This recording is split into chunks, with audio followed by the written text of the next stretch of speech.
വല്ലാത്ത സംഭവമായിപ്പോയി മെനെ, വല്ലാത്ത സംഭവമായിപ്പോയി.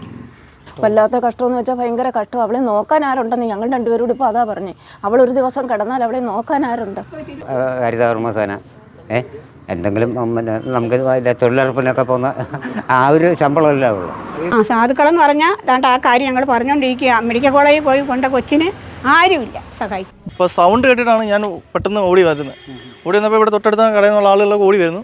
ഞാൻ ഓടി വന്നപ്പോഴത്തേക്ക് കാർ ഇങ്ങനെ ഇവിടെ ക്രോസ് ചെയ്ത് കയറി കിടക്കുക.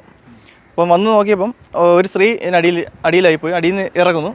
പിന്നെ എല്ലാവരും അപ്പം ഇവിടെ മേളിലുള്ളത് നോക്കുന്നുള്ളൂ. താഴെ ഒരാൾ പോയത് ആരും ശ്രദ്ധിക്കുന്നില്ല. ഇപ്പോൾ ഒരാൾ പറഞ്ഞപ്പോൾ പെട്ടെന്ന് ഞാൻ എന്നോട് പറഞ്ഞു താഴെ ഒരാൾ കിടപ്പണമെന്ന് പറഞ്ഞു. ഉടനെ ഞാൻ താഴോട്ട് ഇറങ്ങി ചാടി അവിടെ കിടന്ന സ്ത്രീയെ അതുവരെ എടുത്ത് ഞങ്ങൾ കുറച്ച് 2-3 പേരോട് എടുത്ത് മേളിൽ കൊണ്ടുവന്നു. അത് കഴിഞ്ഞിട്ട് എന്നാലും ഇവിടെ ഇരുന്നവരെ തലയുടെ പൊട്ടലുണ്ടായിട്ടുണ്ട്. അപ്പം അവിടെ നിന്ന് ബ്ലഡ് ഇങ്ങനെ പോയിക്കൊണ്ടിരിക്കുമായിരുന്നു. പിന്നെ അതിനുശേഷം ഈ വണ്ടി തന്നെ കയറ്റിക്കൊണ്ട് പോകാൻ ശ്രമിച്ചു. പക്ഷേ ഇടി നടന്നത് വണ്ടി അതായതുകൊണ്ട് വേറെ വണ്ടി ആംബുലൻസ് പേരെ വിളിക്കുകയും അപ്പോഴത്തേക്ക് ആംബുലൻസ് വരികയും ചെയ്തു. കുറച്ച് നേരം അവരിവിടെ കിടക്കേണ്ടി വന്നു. അപ്പോഴത്തേക്ക് ഞാൻ ജസ്റ്റ് CPR ഒന്ന് കൊടുത്ത് നോക്കി. അപ്പോൾ അവർക്കൊന്ന് ഒന്ന് എടുത്ത് നോക്കിയാൽ ഇതുപോലെയായി. അപ്പോൾ അപ്പോഴത്തേക്ക് ആംബുലൻസ് വന്നു. അതിനകത്ത് ഒരാളെ കൊട്ടാരക്കരയ്ക്ക് 2 പേരും കൊട്ടാരക്കരയ്ക്ക് കൊണ്ടുപോവുകയും ചെയ്തു.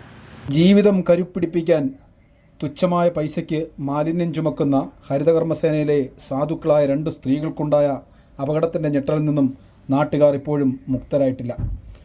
കുളക്കട പുത്തൂർമുക്കിന് സമീപം മാലിന്യം ശേഖരിച്ചു വെച്ച ശേഷം റോഡരികിൽ നിൽക്കുമ്പോഴാണ് പഞ്ചായത്തിലെ ഹരിതകർമ്മസേനയിലെ രാധാമണി, ഷീജ എന്നിവരെ നിയന്ത്രണം നഷ്ടപ്പെട്ട കാർ ഇടിച്ചു തെറിപ്പിക്കുന്നത്.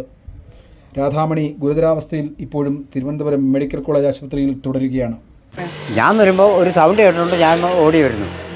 ഈ ഓടി വരുമ്പോൾ ഇതുപോലെ ഒരാൾ ഇവിടെ കിടപ്പുണ്ട്, ഒരാൾ താഴെപ്പുറത്തും കിടപ്പുണ്ട്. അപ്പം താഴെ വന്നു. അപ്പോൾ ആ ആളിനെ എടുക്കുന്നു.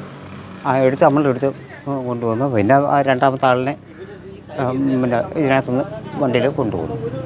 അവരുടെ ഒരാളിന് കുഴപ്പമില്ല. താഴെ കിടന്നാൾക്ക് ഞാൻ വിചാരിച്ച താഴെ കിടക്കുന്ന ആൾക്കാർക്ക്, കാരണം ഈ മതിലിൻ്റെ താഴെ കിടക്കുന്ന ആളിനെ അവർക്കായിരിക്കും കൂടുതൽ തിരിയുന്നത്. പക്ഷേ അവർക്ക് വലിയ കുഴപ്പമില്ല. പക്ഷേ ഈ പിന്നെ മേളിൽ കിടന്നാൾക്ക് അവരെയാണ് ഇപ്പം മെഡിക്കൽ കോളേജിൽ വിട്ടേക്കുന്നത്. പാമ്പ് പിടിച്ചവരാണ്. കാരണം നമ്മുടെ വീടിനടുത്തുള്ളവരാണ്. കാരണം നമുക്കറിയാം. അത് ഈ 2 പേരും അത് തന്നെ. 2 പേരും അങ്ങനെ സാമ്പത്തികമായിട്ട് അവരിൽ ഹരിതകർമ്മസേന എന്തെങ്കിലും നമുക്ക് തൊഴിലുറപ്പിനൊക്കെ പോകുന്ന ആ ഒരു ശമ്പളമല്ല ഉള്ളൂ. വല്ലാത്ത സംഭവമായിപ്പോയി മെനെ, വല്ലാത്ത സംഭവമായിപ്പോയി. ഉണ്ടെന്ന് പറഞ്ഞാൽ അവരിപ്പോൾ ഇവിടുന്ന് അങ്ങോട്ട് കയറി അങ്ങോട്ട് പോയി ഈ വീട്ടിൽ ചെന്ന് പൈസ വാങ്ങിക്കാനായിട്ടാണ് പോയത്. അപ്പോൾ എന്നോട് ചോദിച്ചാൽ അവിടെ ആളുണ്ടോ അമ്പിയ ചേച്ചിയെന്ന് ചോദിച്ചപ്പോൾ ഞാൻ പറഞ്ഞു അവിടെ ഉണ്ട്. അവിടെ ഗേറ്റ് അടച്ചിട്ടിരിക്കുന്നില്ല. ഞാൻ പറഞ്ഞില്ല, അവിടെ ചെന്ന് വിളിച്ചാൽ മതിയെന്ന് പറഞ്ഞു. ഇവിടെ നിന്ന് അവർ തുണ്ടെഴുതി എൻ്റെ കയ്യിലോട്ട് തന്ന് ഞാൻ പൈസ കൊടുത്ത തുണ്ടെഴുതി തന്നപ്പോൾ അവർ പറഞ്ഞു ഉച്ചയ്ക്ക് ഉണ്ണാൻ. ഞാൻ പറഞ്ഞു ഉണ്ണുന്നില്ലേടെ. ഉണ്ണെന്ന് ചോദിച്ചാൽ ഞങ്ങൾ അവിടെ പോയി പൈസയും വാങ്ങിച്ചുകൊണ്ട് വന്നിട്ട് ഇവിടെ ഇരുന്ന് ഉണ്ണാന്ന് പറഞ്ഞു. ഞാൻ വെള്ളം എടുക്കാൻ പോയപ്പോൾ ഞാനും എന്താ ചോറ് വിളമ്പിയതാണ്. അപ്പോൾ നിങ്ങൾ വന്നിട്ട് ഞാനും കഴിക്കാം എന്നും പറഞ്ഞുകൊണ്ട് അങ്ങോട്ട് പോയപ്പോഴത്തേക്കില്ല ബൈക്ക് അവിടുന്ന് ഇങ്ങോട്ട് വരുന്നു. അപ്പോൾ ഈ കാർ അവിടുന്ന് ഇങ്ങോട്ട് വരുന്നു. കാർ സ്പീഡിനായിരുന്നു. ഒരു 5 മിനിറ്റ് പോലും ആയില്ല, 2 മിനിറ്റ് ആയതേ ഉള്ളൂ. ഒരു ശബ്ദം കേൾക്കുന്നു. ഞാൻ വിചാരിച്ച് ഞാനിപ്പോൾ അതൊക്കെ ഇങ്ങനെ നിൽക്കുക. ഞാൻ വിചാരിച്ച് ഇനി അവിടുന്ന് ഇങ്ങനെ ബൈക്ക് വന്ന് ഇങ്ങനെ ഇടിച്ചായിരിക്കുമെന്ന്. അപ്പോഴും ഒരു നിലവിളി കേൾക്കുന്നു.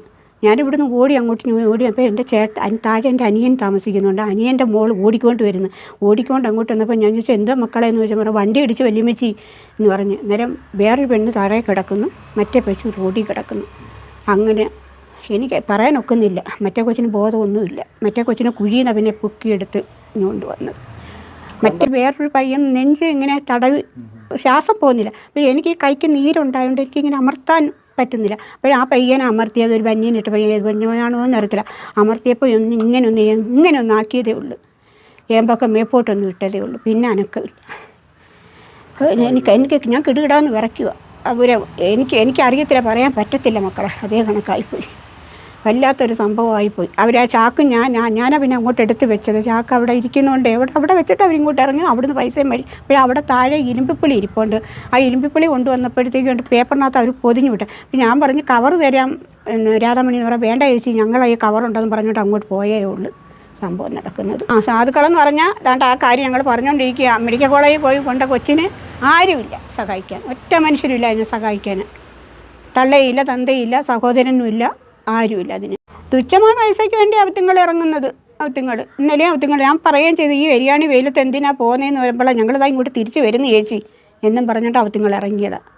മറ്റേ വലിയ എഴുതി അങ്ങോട്ട് പോയ ഒരു വ്യക്തി ഇങ്ങനെ സംഭവിക്കുന്നതെന്ന് പറഞ്ഞപ്പോഴേ പിന്നെ വല്ലാത്ത ഇതായിപ്പോയി മോനെ, വല്ലാത്ത ഒരു ഇതായിപ്പോയി. ആ കൊച്ചാണെങ്കിൽ വെറും പാവപ്പെട്ട വീട്ടിലെ അതിൻ്റെ അവർ വീട് എന്ന് കാണാൻ അതിൻ്റെ വീട്ടിൽ വീട് എന്ന് കണ്ടാൽ അമ്മക്ക് തന്നെ വിഷമം വരും. എന്ന് പറയുന്നത് അതിന് അച്ഛനോ അമ്മയോ ആരുമില്ല, സഹോദരങ്ങളൊന്നുമില്ല. പിന്നെ ഒരു നാത്തൂൻ അവിടെ താമസിക്കുന്നുണ്ട്. അവർ തമ്മിൽ അത്ര ഇതൊന്നുമല്ല. ഒറ്റയ്ക്ക് ഇങ്ങനെ പിന്നെ പഞ്ചായത്തിൻ്റെ ഈ പിന്നെ ഹരിതകർമ്മസേനയുടെ പണി ചെയ്താണ് ജീവിക്കുന്നത്. മറ്റു മാർഗ്ഗങ്ങളൊന്നുമില്ല. അങ്ങനെ അവൾ ഒറ്റയ്ക്ക് അങ്ങനെ ജീവിക്കുന്നത്. പിന്നെ ഞങ്ങളൊക്കെ എപ്പോഴും കാണുമ്പോൾ എന്തെങ്കിലുമൊക്കെ കൊടുക്കും അങ്ങനെയൊക്കെ ചെയ്യും. അങ്ങനെ ഇത് അറിഞ്ഞുകൊണ്ട് ഞാനും ഇപ്പോൾ ഇങ്ങോട്ട് വന്നതാണ്. വല്ലാത്ത കഷ്ടമെന്ന് വെച്ചാൽ ഭയങ്കര കഷ്ടം. അവളെ നോക്കാൻ ആരുണ്ടെന്ന് ഞങ്ങൾ രണ്ടുപേരോട് ഇപ്പോൾ അതാ പറഞ്ഞേ. അവളൊരു ദിവസം കിടന്നാൽ അവളെ നോക്കാൻ ആരുണ്ട്? അവൾക്ക് ആരോരുത്തരും ഇല്ല, ആരുമില്ല അവളെ ഒന്ന് നോക്കാൻ. ആ കാര്യം ഞങ്ങളിങ്ങനെ പറഞ്ഞുകൊണ്ടിരുന്നേ. ഒരു ഭയങ്കര സംഭവം എന്ന് വെച്ചാൽ ഭയങ്കര സംഭവം. ഞങ്ങളെപ്പോഴും കാണും. കാരണം ഇങ്ങനെ ഓരോ വീടുകളിലും കയറി ഇറങ്ങി പോകുമ്പോൾ തമാശയും പറഞ്ഞ് ഇങ്ങനെ എപ്പോഴും നടക്കും ഇത് രണ്ടെണ്ണവും കൂടെ. അത് ഞങ്ങൾക്ക് ഓർക്കാൻ വയ്യാത്തൊരു ഭയങ്കര സംഭവം. അത് സാധുക്കളാണ്. വീടിൻ്റെ മേളിൽ ഷീറ്റ് ഈ എന്തില്ല ടാർപ്പ അതൊക്കെ അവൾ വലിച്ചു കെട്ടിയിരിക്കുന്നത്. ഇപ്പോൾ പുതിയ വീടുണ്ടെന്ന് പറയുന്ന കേട്ടു. അതൊന്നും ആയിട്ടില്ല. രാവിലെ ജീവിക്കാൻ വേണ്ടി ഇറങ്ങി തിരിക്കുന്ന വെച്ചാൽ അതൊക്കെ ഉള്ളു മാർഗ്ഗം. അപ്പം ഇവിടുന്ന് വൈകിട്ടൊക്കെ പോകുമ്പോൾ ഞാൻ ഇവളെ കാണുമ്പം കവറൊക്കെ എടുത്ത് ഇവിടെയൊക്കെ വെച്ചിട്ട് വരുമ്പോൾ പിന്നെ ഞാനായിരിക്കും ചിലപ്പോൾ നാരങ്ങ വെള്ളം എന്തെങ്കിലും വാങ്ങിച്ചു കൊടുക്കും. അപ്പോൾ പറയും പൂച്ചയുണ്ട്, മീൻ മേടിക്കുന്നോന്ന് എന്നോട് ചോദിക്കാൻ പറഞ്ഞാൽ ആയിട്ടിലേക്ക് മീൻ മേടിക്കുന്നുണ്ട്. അപ്പോൾ എൻ്റെ അടുത്ത് പറയും മീൻ വാങ്ങിക്കണേ, എനിക്കൂടെ തരണേ എന്ന് പറയും. ഞാൻ പറഞ്ഞാൽ അതിനും തടി തരാമെന്ന്. ചിലപ്പം വീട്ടിൽ വരുമ്പോൾ ഞാൻ കറിയും എന്തെങ്കിലുമൊക്കെ ഉണ്ടെങ്കിൽ കൊടുക്കും, ഭക്ഷണമായാലും ഒക്കെ കൊടുക്കും. അങ്ങനെയൊക്കെ വലിയ സഹകരണം. ദൈവമൊന്നും വരുത്താതിരിക്കട്ടെ, ഭഗവാനെ ഒന്നും വരല്ലേന്ന് ഞങ്ങളിങ്ങനെ പ്രാർത്ഥിക്കുമോ. അപ്പം ഞാനിങ്ങനെ ഒത്തിരി പേരെ പിന്നെ വിളിച്ച് പറഞ്ഞിട്ടുണ്ട് പഞ്ചായത്തിലെ.